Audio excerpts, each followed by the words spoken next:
sometimes futhi ezinye izinto eshaya abantu abaningi cause sike sithina umuntu wathi umuntu uqonda ukuthini uphupha isikole usethi intwaso waphupha isikole intwaso ukuphupha isikole kuyenzeka kuthiwa funda ngesituation obhekene nayo ngaleso sikhathi focus ekufundeni into yakho kuyenzeka kuthiwa funda futhi ngesiphiwo sakho futhi kuyenzeka ukuthi uthi uyangena esikoleni uyaphupha ungena esikoleni uthi uyabona ufundiswa i-celebrity but uthi uyabuka le celebrity into eshaya abantu abaningi uthi uyabuka i-celebrity mhlawumbe i-comedian kodwa uyathwasa mhlawumbe uyisangoma kodwa ufundiswa ama-comedian kuyilokhuzana kuyiphupho lakho lokho bekutshengisa ukuthi imfundiso zakho zifana nenhlekiso ngale into engekho umdlalo you understand into oyifundayo wena ayikho inhlekiso ngale usukuvezele isidalo esihlambulukile efuna ukutshengisa ukuthi into yakho ime kanjani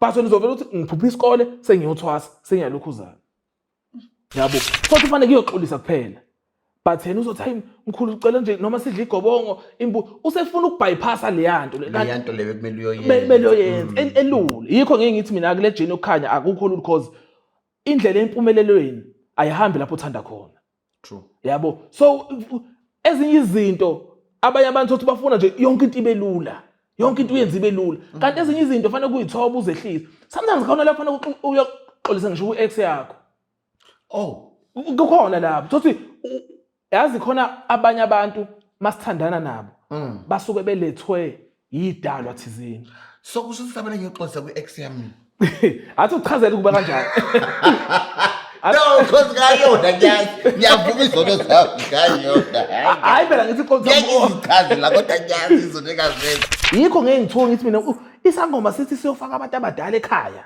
sifakaphi abantu abadala noma asivumelekile ngisho nokungena la kulomndeni imoya esebenza ngayo ayingeni le kulomndeni lo you understand into kanjalo so ile nto ngibuye ukuthi ayi so isangoma sisiyofa abantu abadala ekhaya into engekho umdlalo wokugcina umdlalo wokugcina nci so phela umuntu phela suke engayifakela phela yabo because yabo yabo cause ungamfaka kanjani vele na uxoshiwe mina sengathi bathanani ngixoshiwe ekhaya nami ngixoshiwe umfowethu ngithi mina hayi ngiyokukhulumela ekhaya ngixoshiwe nami ngixoshiwe ngeke ngibona abantu lapha kuma social media beshisa izinto zobungoma benzani what's your comment on that yabo ukushisa lento yomngoma awuveli mhlawumbe uzwe ivideo manje bese wena uthatha izinto yoyishisa uzofa yabo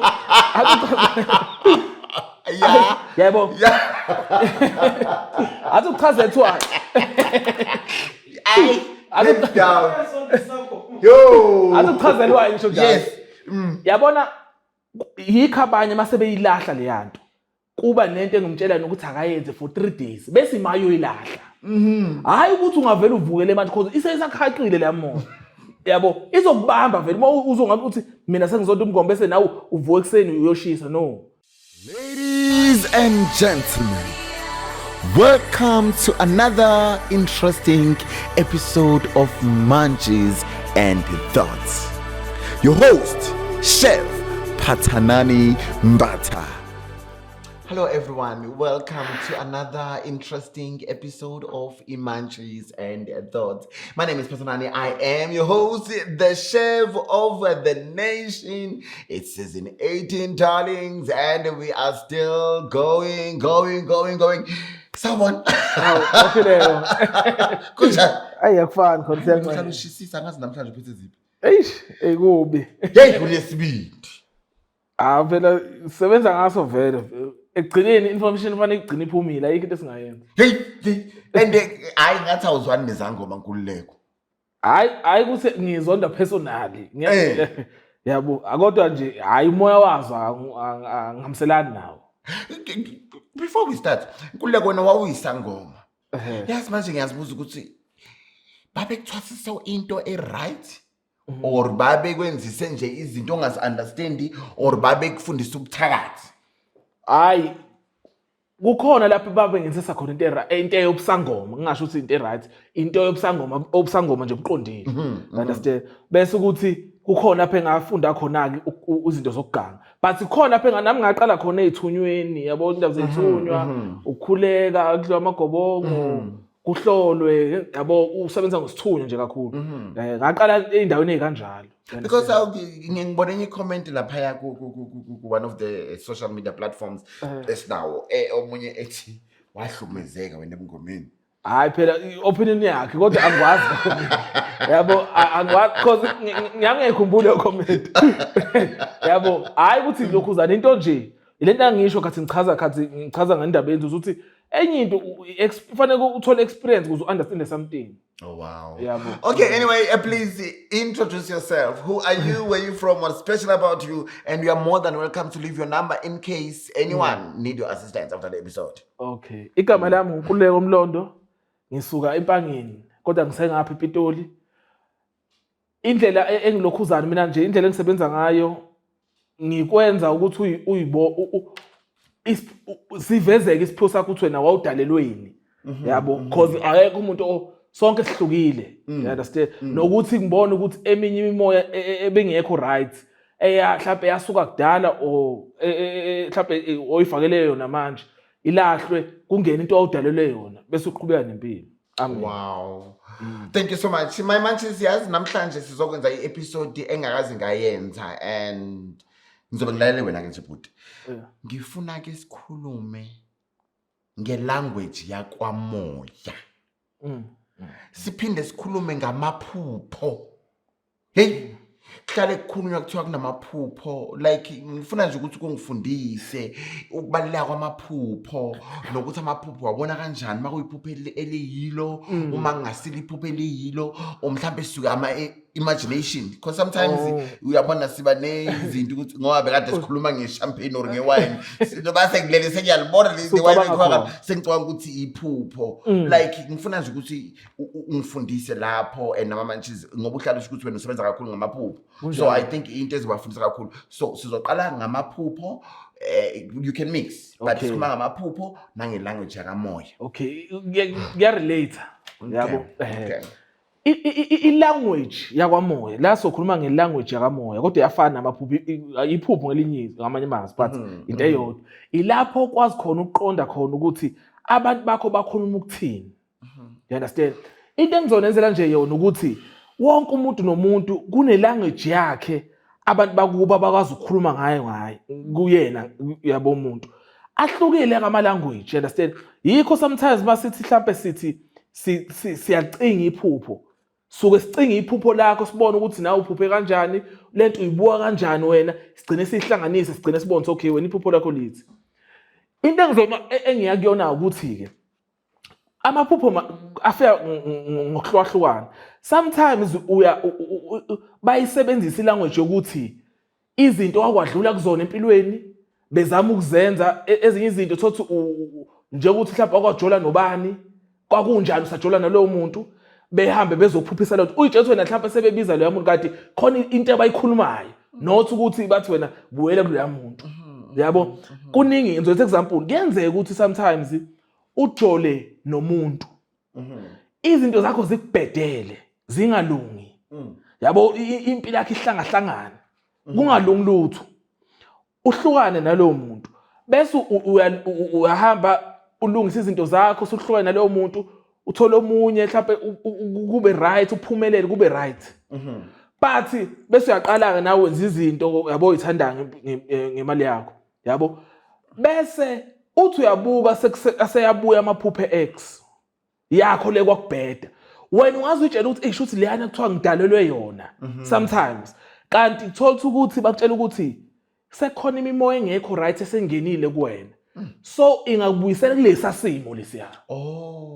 Yayibona into le sengakubuyisela lesa simo sulokhu uyabona ukuthi awusekho right umoya sezoqala i-reflect enyameni manje sasemoyeni focus lungisa lento le mhlawumbe uthi khonto imoya usuyithathile yabo enga-understanding. You understand? Bayakhuluma kanjalo. Yabo sometimes futhi ezinye izinto eshaya abantu abaningi because sike sithina umuntu wathi umuntu uqonda ukuthini uphupha isikole usethi intwaso waphupha isikole intwaso ukuphupha isikole kuyenzeka kuthiwa funda ngesituation obhekene nayo ngaleso sikhathi focus ekufundeni into yakho. Kuyenzeka kuthiwa funda futhi ngesiphiwo sakho. Futhi kuyenzeka ukuthi uthi uyangena esikoleni, uyaphupha ungena esikoleni, uthi uyabona ufundiswa i-celebrity. But uthi uyabuka le celebrity into esha abantu abaningi. Uthi uyabuka i-celebrity mhlawumbe i-comedian. Kodwa uyathwasa mhlawumbe uyisangoma, kodwa ufundiswa ama-comedian kuyilokhuzana kuyiphupho lakho. Lokho bekutshengisa ukuthi imfundiso zakho zifana nenhlekiso ngale, into engekho umdlalo. You understand? Into oyifundayo wena ayikho. Inhlekiso ngale usukuvezele isidalo esihlambulukile efuna ukutshengisa ukuthi into yakho ime kanjani. But wena uzovela ukuthi ngiphupha isikole sengiyothwasa sengiyalokhuzana. Yabo. So ilento engizamayo ukisho ukuthi ilanguage yakamoya ayahluka. Sometimes ke kunabo lanto bazongifakazela abanye. Sometimes kuya ngokuthi wena izinto uyibuka kanjani emhlabeni. Sometimes makwapolitiki bazozama amaphupha akho washiftela ngathi ubona ama-politician kanje kanti basende new communication. Uma uthanda music bozama ukushiftela music. Uma uthanda iBhayibheli uyikhole ufunde iBhayibheli. Yazi abanye abantu beze bephupha ngisho amavesi. Understand? Athi ngale mhlawumbe uzophupha ivesi mhlawumbe lika Abraham. UAbraham lapho ethiwa akasuke ekhaya kube ehambe ezintabeni uNkulunkulu uzoxhumana naye ezintabeni. Understand? Lapho uthi uphupha lelo vesi lelo ungaze uyitshela ukuthi wena safanele ngiqoqe impahla zami yabo ngilokhuzana. Kanti bakutshengisa ukuthi imfundiso zakini mhlawumbe kwagcwele izithwalo mina bangenza kanjalo. Kwagcwele izithwalo kugcwele phuma kulezi imfundiso manje hamba oqala ezihlambulukile. You understand? So iphupho analyze kanjalo kuningi okumele ukubheke ephushweni not uvele uqhamuka nje ukuthi ungene ku Facebook ukuphupha ibhubesi ilokho ukuphupha isikole ilokho ukuphupha abantu abaningi yikho bethwasa because balandela amaphupha kiphi aku Facebook kanti umuntu nomuntu une language yakhe yikho sometimes mina ngeke ngithi ethi umuntu uphupha uRamaphosa ngimbuze mina ukuthi wena mawubuka uRamaphosa umbuka njengomuntu onjani khona uzothi umuntu omuhle khona uzothi umuntu omubi sengenzeka ukuthi uthi umuntu omubi mawungena yena umphathi wakini wayenza izinto ezimbi. You understand? Kuyahluka amalokhuzana yabo. Sometimes uphupha political party oyithandayo ine message yakhona wena qobo but mangasu ubuza omunye umuntu engakutshela ukuthi lokho. Yabo. So yikho lento ekubalekile into emalanguage yamaphupho ukuthi ihlazi ulibheke iphupho upeace no peace. Yazi kuyenzeka ukuthi ke ukhulele ekhaya komama.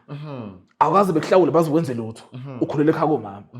Kodwa ke uyamazi vele ubaba wakho. Kodwa uthi uyabuka usendlini nje, you understand? Kukhona omalumbakhe ekhaya komama, usesekhaya komama, umuzi wakini ekhaya komama. But uthi uyabuka wena kukhona ubaba wakho, futhi ubaba wakho ophethe ekhaya komama. Kuleli phupho. Abanye abaningi beze bethi, hayi fanele ukuhlanganisa idalo. Yabo? Kanti uyothothwa wena umbetho umkhulu wakho. Lana njengoba bekutshengisa ngobaba wakho sayidini kanje, baveza ubaba kamkhulu wakhe ekhaya komama, nothi ubaba wakho ngqo.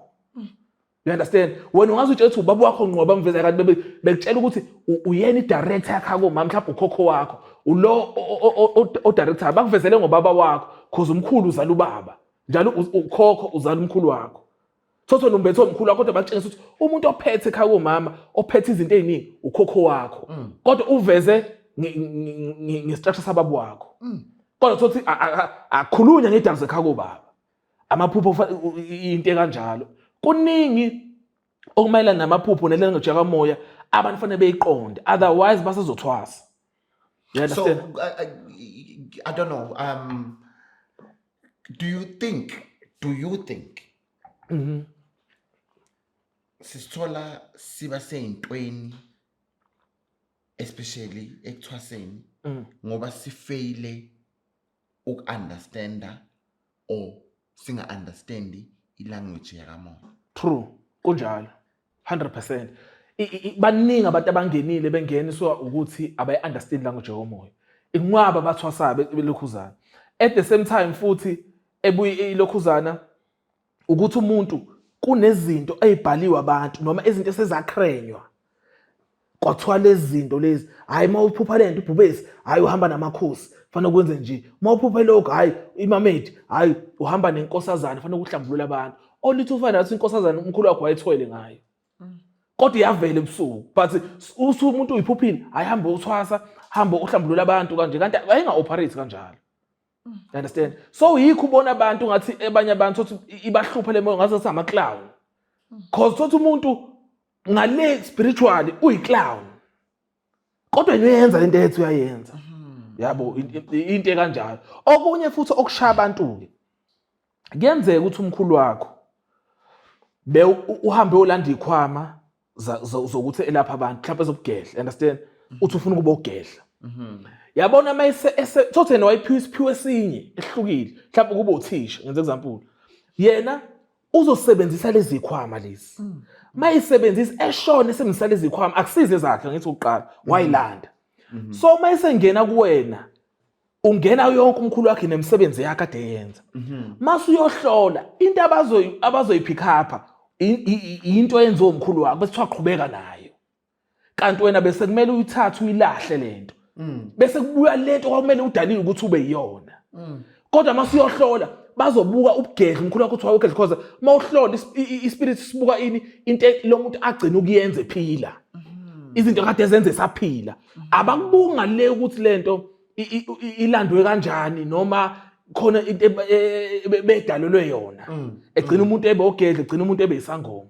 Onuthi ufanda ukuthi kwakumele mhlawumbe ebe usomabhizinisi.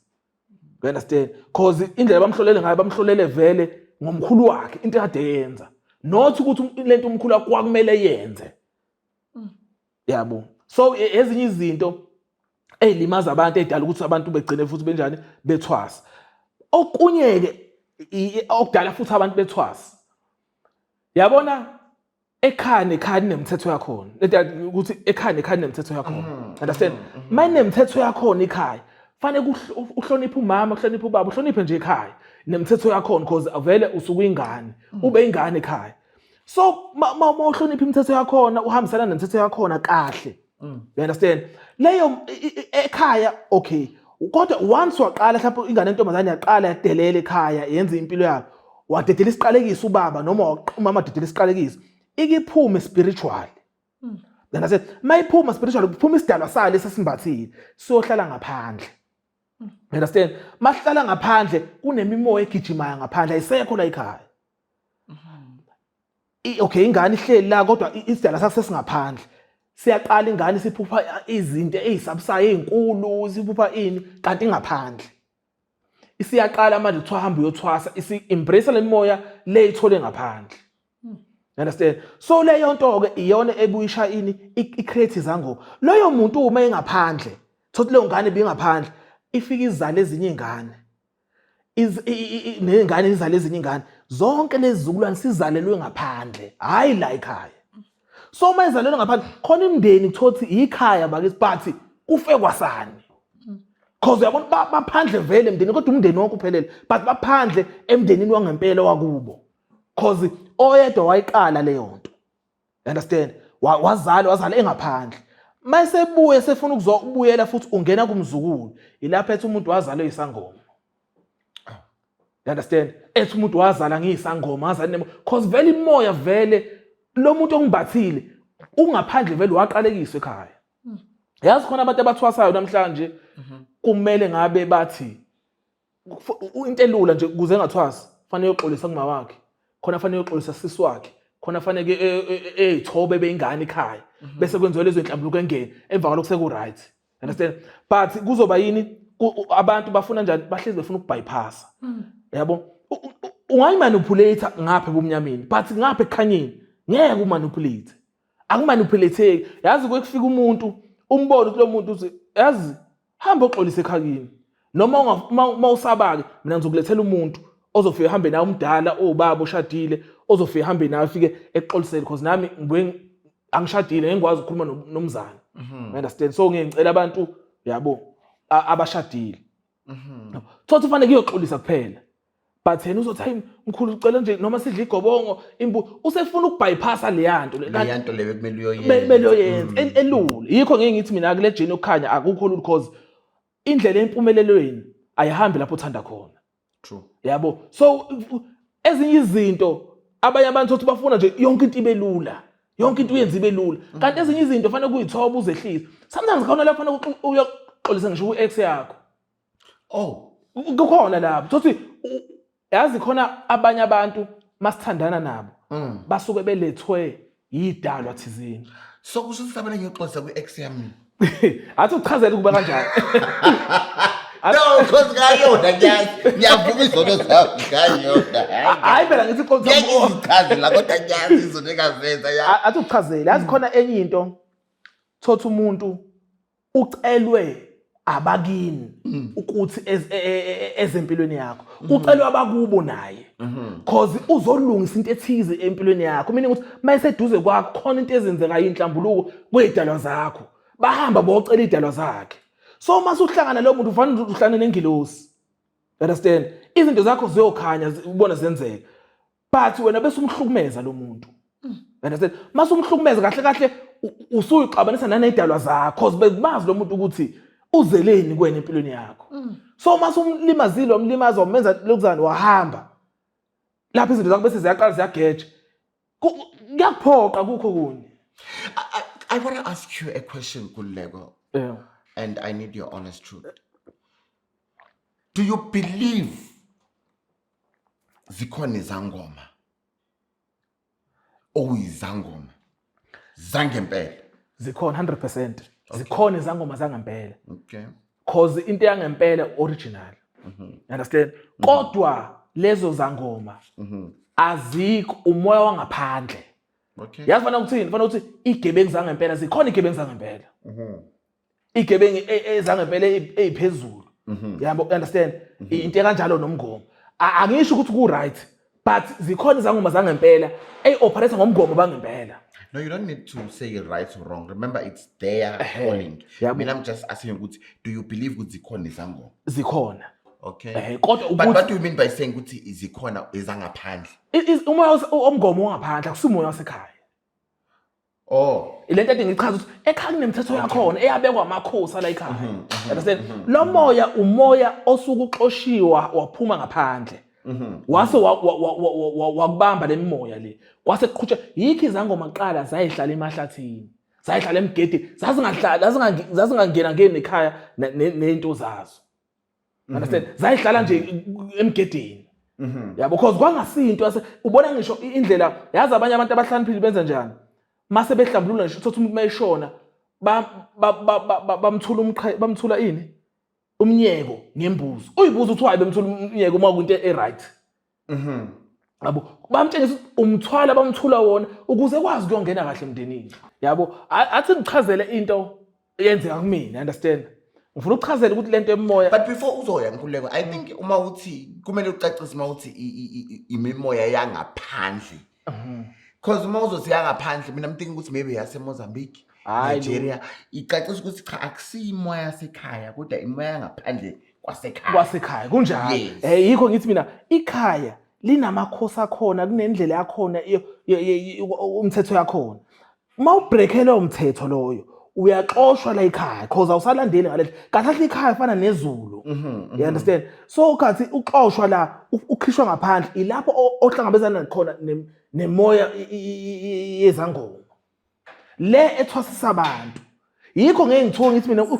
isangoma sithi siyofaka abantu abadala ekhaya sifaka aphi abantu abadala noma asivumelekile ngisho nokungena la kulomndini imoya esebenza ngayo ayingeni le kulomndini lo you understand into kanjalo so ile nto ngibuye ukuthi ayi so isangoma siyofaka abantu abadala ekhaya into engekho umdlalo wokugcina umdlalo wokugcina so phela umuntu phela suke engayifakela phela yabo cause yabo yabo cause ungamfaka kanjani vele na uxoshiwe mina sengathi bathanani ngixoshiwe ekhaya nami ngixoshiwe umfowethu ngithi mina hayi ngiyokukhulumela ekhaya ngixoshiwe nami ngixoshiwe yes yabo yikho ngisho umncwabo yakhona uyayibona ukuthi kubhidlizwa abayibabhidliza uround bakhipha uyayibona lo moya ukuthi kahle lo moya awuqondi kahle ukuthi zithini into yangaphandle akusinto yasekhaya yabo so emakhaya kunazangoma kanjani like emakhaya emndenini yethu akunasangoma kwakunenyanga umuntu olapha into clean ongaguli ngapha kuyagulwa you understand ngapha uguli ngapha uyalapha nje kahle ngapha baguliswa ile moya le esuke cause usungaphandle yazi phela imimoya eminingi yazi khona imimoya engeke ingene kuwena phathanani cause uhamba nomthetho othize imimoya if unganamthetho iyakwazi uku-attack ingene kuwena athi uchazele mina istory sami Ngichazele ke. yabo nami ngisakule game yabo mina ngikhule okay vele ngikhule ngimncane yabo ngikhule ngihluphela mina understand bengihlupha yabo abanye mabeyohlola besho ukuthi wena ugedla sangoma ngisemncane nga understand yabo makuthiwa cause indlela bengihlupha ngayo mina bengihlupha too much ngikhule yabo bekhalwa ngami ezikoleni ikhalwa ngami etradini kuningi understand yabo so usisi bese kuba nosisi wami usisi wami ukukhule impilo yakhe iqondile kahle kahle umthetho ngazi noma beyilandelela indlela yakhe belandela umthetho wasekhaya ehlonipha abazali ehlonipha wonke umuntu ehlala endlini angasuye umuntu ophuza mina umuntu ophumayo mina bengiphuma nje ekhaya ngibuye noma inini understand yena be umuntu lenhlobo ebuke ngisho Popeye sino 18 years yabo leyo nto le mina bengihlupha fast forward yena bebamba umthetho kahle you understand mangiyahamba sengiyephehlweni ngiqale ngidla amagobongo ngiyangigeze njalo ngidla amagobongo ngenze nje indlela esephahlweni Into le efuneka uqhamuka umkhulu wami ayithi umkhulu wakhe futhi umkhulu wami ayifika kimi ayifika ngifundisa nje kahle hayi lokho kwenziwa kanje lokho hayi cela ungidlela igobongo yabo nje uyangitshela nje kumnandi futhi nje yabo yena mayifika kuyena umkhulu usuke ephethe amanzi engangeni emndenini engangeni ekhaya kuyena usuke ephethe amanzi ebuye ethi cela amgeze mayengitshela leyo nto mina ngitshela ukuthi fanele naye ugeza njengoba mina ngigeze because ufika kahle kumina you understand yena ufika uma ngaphandle wesango ufuna ukugeza ukuze ngene yazi lithini lento umkhulu oyedwa lo mkhulu usekhathele lempilo leyoganga leyokwenza izinto usefuna izulu umuntu izulu isihoko usefuna ukuphuma la kumina manje cause usefuna ukuyongena umuntu ozosebenza ngendlela onomthetho you understand cause umuntu ufana uba nomthetho if unganamthetho kungeni yonke idakwa abathakathi beza kuwe cause mina khona ababe right ekhaya ngangaseka abaphuphi ngase ngiphupha lezi ezokuganga ngisho ithothi umuntu ushone ezidakelwa uza kimi kuyena kuza abantu abahlambulu uthothi ngithi mina he ngase ngamphupha umuntu kanje yena kodwa yasho ukuthi hayi uphupha ngishilanga mina kuhlezi kumnyama noma kunogesi yayibona nto leyo yabo so lento yayisymbolize ukuthi umuntu ishoko or izulu uyayikhethela wena ukuthi ufuna ukuphila ini you understand lapho mina ngithi yena udukile lokho kokugcina because akafuna ukugeza because akafuni nayo uyodla amagobongo because mina lokho hamba udla amagobongo because ufanele engafuni lapho mina ngitshela ukuthi wena udideke kanti mina ngisenkingeni ukudlula yini futhi ngaze ngithi lo uzomshaya idala lo uzomshaya idala ngangibambekile nje ngathi icabanga mina ngitshela ukuthi lo udidekile okay nkululeko awungitshela lapha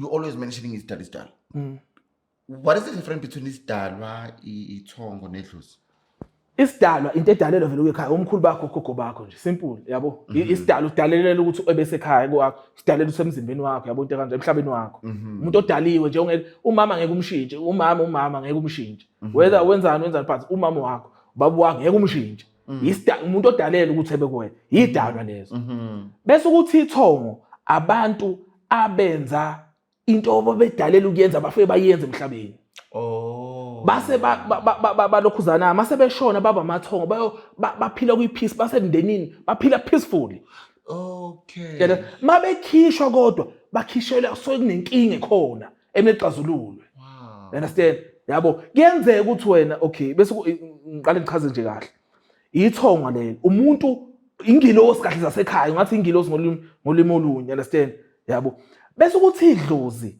ilomoya ongaphandle wasekhaya lo o recruiter ini izangoma yeah we understand I don't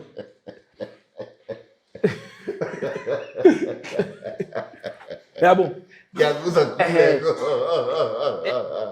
yeah yazi umoya kanjani umoya makuthiwa awuyenzanga into okufanele uyenze emhlabeni wena babekunika ukuthi uzoba uthisha wena wafika walandela ikhwama obawugedla understand mawuba ugedla wena awuyenzanga lento okumele uyenze usaphila understand so wenza njani ucapturishwa idlozi so selifika ngomuntu wakini kodwa usunemoya wedlozi tshengisa ukuthi akenzanga leyo nto abanye kodwa bafike beqhubeke lapha egcine khona kanti lo muntu usefuna ukuzolahla lemoya bese operate ngendlela wayifanele edalelwe ngayo operate wow Nkululeko yabo wow yeah Nkululeko inhlambuluko ibaleke ngani because you are always talking about ukuthi ikhwama ezingageziwe ezingahlambululwanga ibaleke ngani Nkululeko okay can you please educate my manchies and me of course okay abantu mabehlambuluka inhlambuluko ibaleke kakhulu cause idiliza nemthwalo yabo ikwenza ukuthi ugezeke kube clean kulahleka imoya ethize kuningi understand but into ebulala abantu ngenhlambuluko bacabanga ukuthi abantu ukuhlambuluka ukuye emanzini ukugeza kuphela ugeza noma bese udla igobongo bese usuhlambulukile ukuhlambuluka yabo makuthiwa mhlawumbe athi inkalekise ubhema drugs uyaphuza kuningi okwenzayo ongekho right yabo understand okuphambene nomthetho wasekhaya leyo nto le usuku ungenwe imoya ethize mhlawumbe njalo uhlezi umile ufuna ukuphuza uhlezi umile mase uhlambuluka uye emanzini ufika uhlambulula ispirit ulahlele emoya bese uphila impilo yomthetho understand ukuze le moya ingabusabuya kuwena abantu bavele begcina ukuthi umuntu uzohlambuluka bese uyophuza futhi noma ehlambuluke bese lala lapha efanele lale khona understand usayibiza lo uyolokho enza into eyodwa nje kanti ukuhlambuluka kunegaba kufanele ukuhlambuluka bese ulwa le moya le kwenza uhluphe kube kanje abantu bafuna ukuthi mabehlambuluka uma umkhipha emgodini ebequkula insimbi esuka nazo understand so inhlambuluko into ejule kakhulu ukuhlambuluka futhi ukuthi khona inhlambuluko uthi kufanele kuyoxolisa nje understand awunamoya but kufanele kuyoxolisa understand otherwise uzohaqwa emoya ethize if ungaxolisanga ungakwazanga ukuyithoba yabo so into engizama ukisho yabo le journey yokuhlambuluka akusinto okudlala akusinto ongahlambulula namhlanje sasa usuwini lotho into process. Thank you my manchies. I hope you are still having fun with me and Mr. Mlondo. Of course we all know Nkululeko is a friend of Manchies and Thoughts and he is always here and I know some of you man ngasamboni you'll be like Hawasikhumbula Nkululeko and I'll be like oh my goodness you guys love Nkululeko. I know some of you don't understand Nkululeko but it's okay. This show, yes, there are those who will understand, there are those you won't understand, which is still fine. As I always say, take what works for you, run with it, and be amazing. Okay, yabo. So, ilokhu akuthi yabo ezinye izinto. Yabona ingqondo mayisebumnyameni noma masosebumnyameni. Yazi ungathi umuntu ezokusiza uvelulwe naye. Thotha omunye usucishe ushayiswa imoto ekusiza ekudonsa. Ulwe naye ukuthi ukusizile. Cause usambathwe lo obumnyama kuyingozi hey ngimbatha ngisho ingqondo mina ngikhumbula bengilwa nabantu ababezama ngisho ukungisiza ngisakuleya game yipi game manje leyo ganga you understand ngisakuleyo so babeningi bengisiza even ngishushembe mina ngasizo yena but akavelanga ngafika namhlanje kusasa ngashintsha mhlawumbe kwanze unyaka ukuthi ngigcine ngiyibuka kancane leto kancane befika nje cause besatha ngothi umuntu othwele thi bese ngamfuni ngisho la mhambe khona understand ubani ushembe ayibese ngamfuni lokho kugcina because besithi uthwele cause besina le mentality ukuthi umuntu mayilandela abantu abangaka shuthi unesigubhu noma unento ethize yabo sasingakholela ukuthi zikhona into eyipure nento eyiclean ngoba into kanjalo wow Nkululeko ake sikhuluma ngalesithwalo angikaze ngikhulume ngesithwalo nawe kodwa namhlanje ngizokhuluma ngaso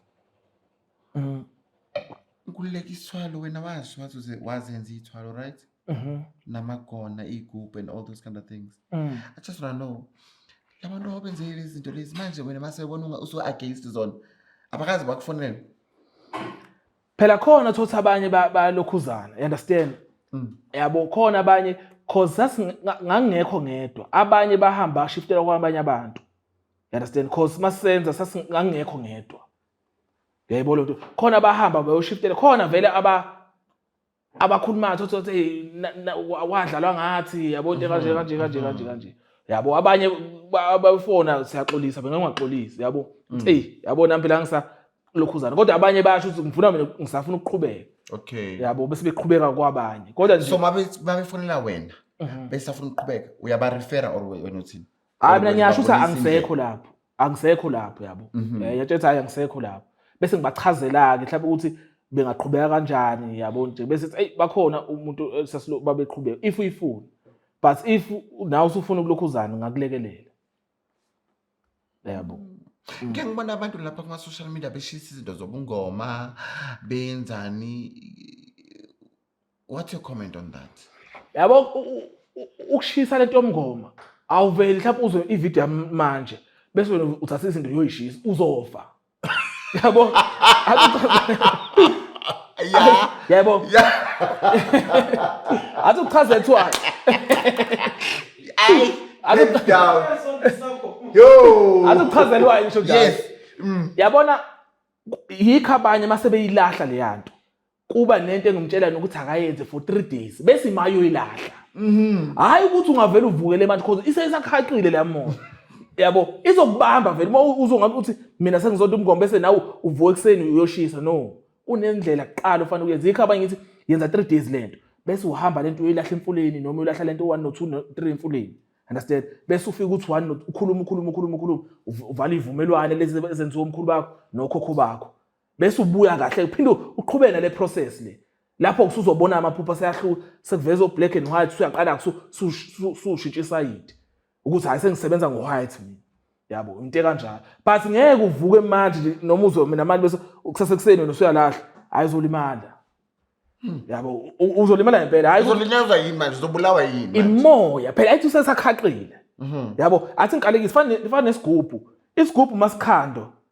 ngeke uzwe mina manje sengilona igubhu bese uhamba nje uvela usuyosilahla ufana usuyadla uyothi usilahla sibuye sisiyinyona noma sibuye sisiyini understand kunendlela yakhona yokulahla lento Wow. awuveli into uvela uvuke ekseni uyenze uzolimala nje hayi kancane futhi yabo So I'm glad you are telling that to the manches. I think that's why some of the people sibona ku social media behlanya.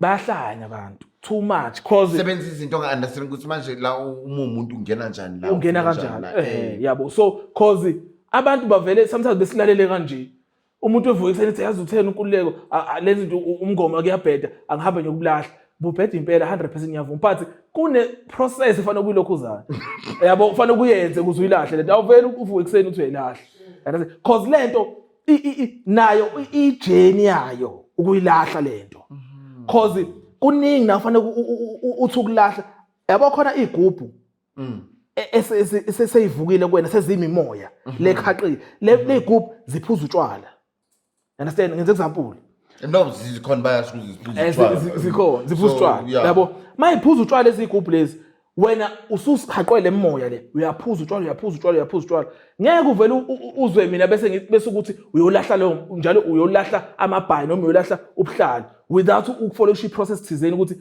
after usuyilahlile yini efanele kuyenze njengokuthi ufanele kubiyeke you understand ezinye izinto futhi kulula ukwenza inkinga kulula ukuthatha decision uthi ngiyithatha inkinga ukuhlala ku decision lo yithathile lento eshaya abantu abaningi yabo kulula ukuthatha decision uthi cha ngifuna ukubuya umkhulu umngoma okay ngithi okay so biye yenza 1 no 2 no 3 hamba uyolahla lena wenza 1 no 2 no 3 bese uyabuya bese ngithi mina hayi shaya ngale mthetho phila ngale mthetho hayi kumnandi kwabanye abantu bayakinyezwa umuntu kunzima nje cause ukuphila ngemthetho engayijwayele yikho ukuthi mawuphuma kule yanto efanele ngempela ube isosha yabo kufanele kube isosha uqine ulwe yabo akulula but kuyenzeka.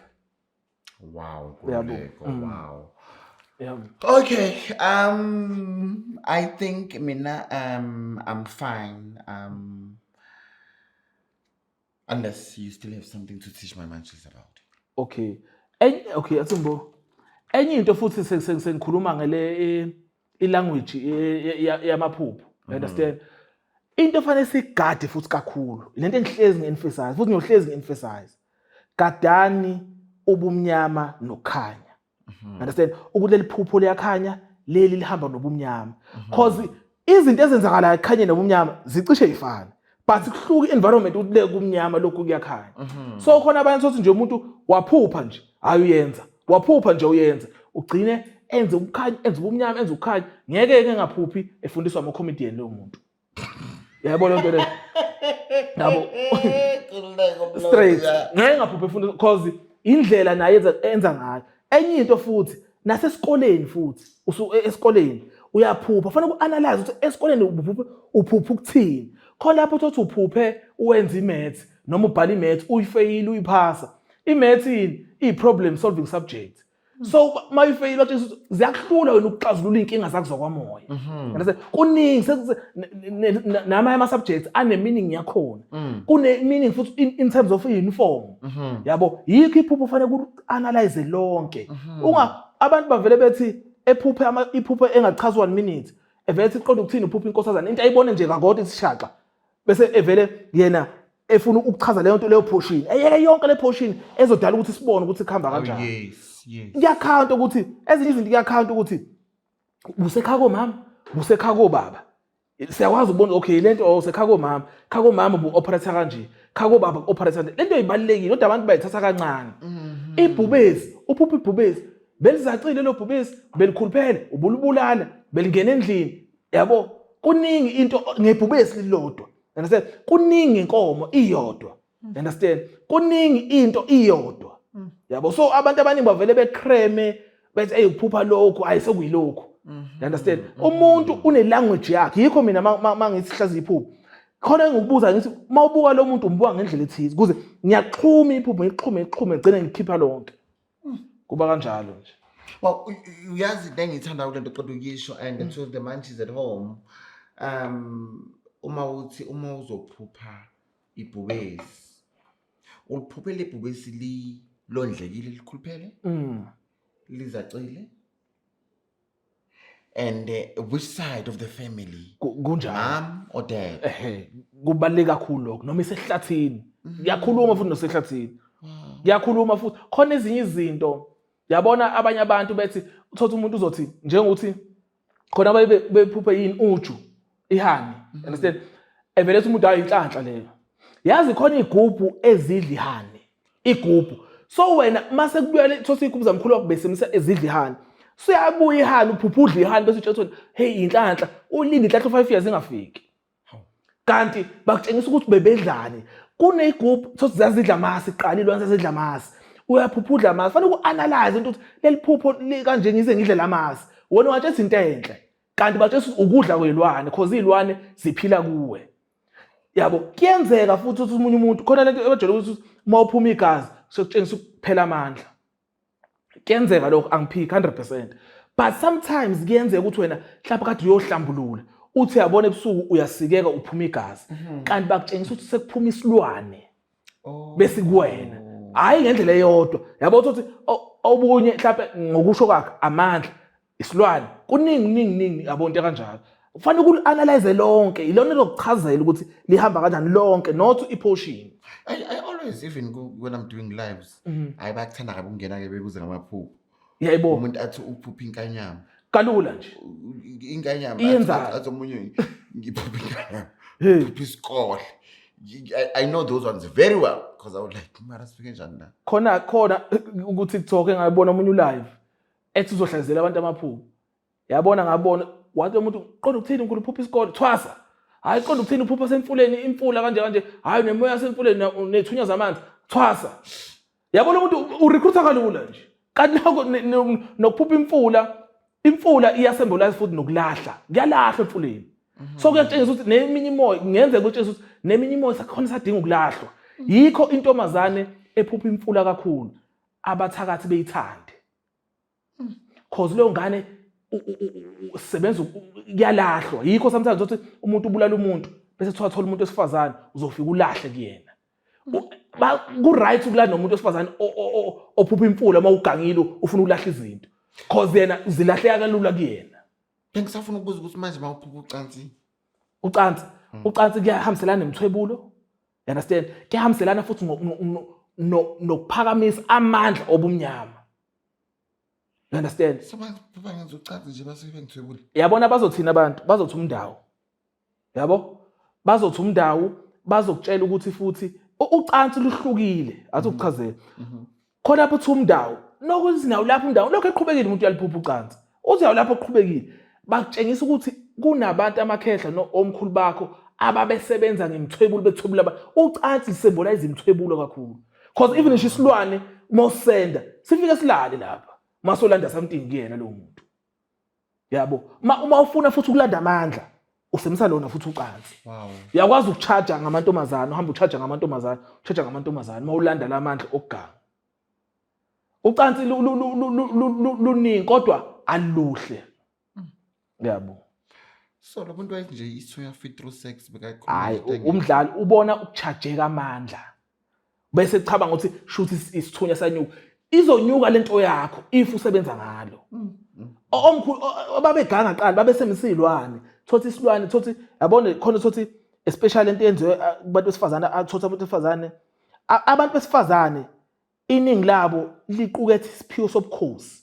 isona esikwazi ukuzala inkosi you understand umuntu wesifazane yabo so abantu abaningi bakhanda isilwane bese bola isilwane samsolana nentombazane ikhulele lo ntombazane kodwa sikhulele isilwane but ayiboni abanye thothi abayi mhlawumbe endaweni yabo yabo bezama ukusymbolize ngalokho after 2 months isizala isilwane sesizala sesihamba nesiphiwo sakho sihlale la leso siphiwo sakho mina sengisifaka esigujini sengisifaka ebhodleleni kufika umuntu ofuna amabhizinisi ofuna ukuqhubeka bese ngimnika le 200,000 You remember what Dr. Kombo was saying? Yes, the one we're gonna release on Tuesday. It's the same thing that Gulego is saying. When Dr. Kombo was saying it's sort of a contract. So angithi uzoza wena uzosifuna sikubakunikeze and mawekunikeza uthola ukuthi mhlambe wena bakuthwalisela for ama business or ama tender and you are getting that and they can take it back from you even before the 5 years term or 10 years term. I think it's what Gulego is saying. Yeah. yabo so ilezo zinto ke abo lento nje ngichaze ukuthi ucansi akusinto enhle uyigaya yabo nje once waqala ukuzana fanele ukwazi ukuthi khona osedlala lokuzana noma omkhulu bakho bayakuvezela ukuthi babesebenza kanjani wena fanele ubheke iphupho lonke ungavela ubheke leyo portion khona lapho uthi uphupha ucansi mhlawumbe ukutshela umkhulu bakho babesebenza ngomthwebulo bese usuyaqala uyahlambuluka bese kuthiwa yeka amaqanda yeka lokudla wena uyitshela ukuthi hayi shuthi le kudla bayangidlisa ngabo no le kudla lokho kuvusa imizwa kuwena uba umuntu ongathi addicted kakhulu ocansini kuyakhawatha so mase silapha lo moya fanele sihlehlise lokudla ukuze imizwa yakhe ingavuki kakhulu because bivuswa lokudla understand so ukuze iqaleke lo moya imoya emibi ekuwena ihlala cause inokudla ekudlayo kuwena once wayencisha lokudla usuyincisha indawo isiyahamba ke understand kuba lula ke lapho iyehambela ke leyo moya but yonke imoya engena kuthina ithina sesiyivumela you understand ithina sesiyivumela bese operate ngendlela operate ngayo but uma uyincisha ukudla igcina idikile abanye zobaphupha ngisho ukuthi kuphuma chameleon egcekeni kuphuma izilwane thizeni egcekeni inyoka ezithize egcekeni seziyaphuma because ayisena ndawo la sekuyaqala kuyaguquka izinto zikuyashintshwa manje. Wow. Nkululeko, thank you so much for your time. And to the Manchis, I hope you learn from this episode.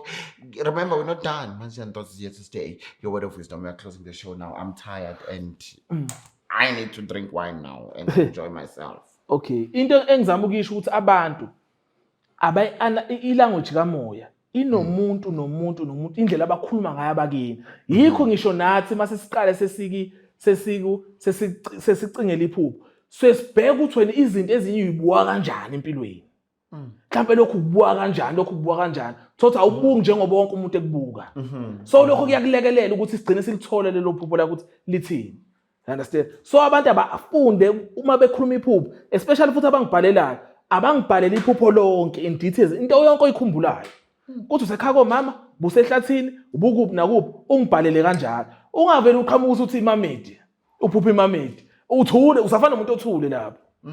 Amen.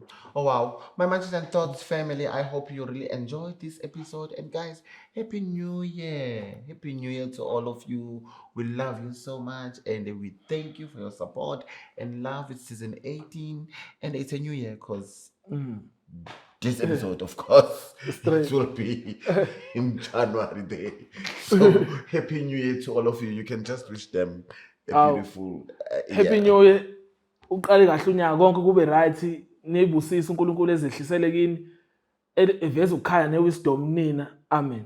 Amen. On that note, it's a wrap, darling, and good night. It was an evening episode. Thank you so much.